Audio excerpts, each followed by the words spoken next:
marco del convenio marco que se tiene suscrito entre la Empresa Boliviana de Alimentos y la Universidad Indígena y Pueblo de Tierras Bajas, Apeo Quitumpa, se ha sostenido una reunión con el gerente general de la Empresa Boliviana de Alimentos y el gerente de producción apícola, con el objetivo de profundizar el carácter productivo de nuestra universidad y aportar a la cadena productiva también que lleva adelante nuestra reconocida empresa nacional en dos líneas de trabajo. Queremos profundizar el carácter productivo de nuestra universidad. Uno,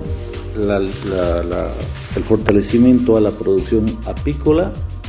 de la región a través de la universidad. Para ello,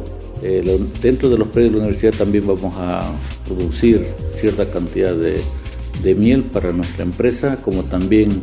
hacer extensión hacia los productores de toda la región del Chaco, ya que la calidad de la miel de la región donde está sentada la universidad es una de las mejores del país. Por esa situación, la universidad en este marco va a cooperar en líneas de capacitación, en procesos de enseñanza, aprendizaje a los productores, como también en la investigación, y que se pueda continuar fortaleciendo las capacidades productivas de los productores de la región del Chaco. Esa es una línea de trabajo que vamos a llevar adelante, y la otra es la producción de plantines de stevia, ¿no? Que también nosotros vamos a ejecutar y fortalecer este nexo con nuestra empresa boliviana de alimentos. Para ello se tiene previsto de que van a realizar en una visita in situ y implementar estas dos líneas de trabajo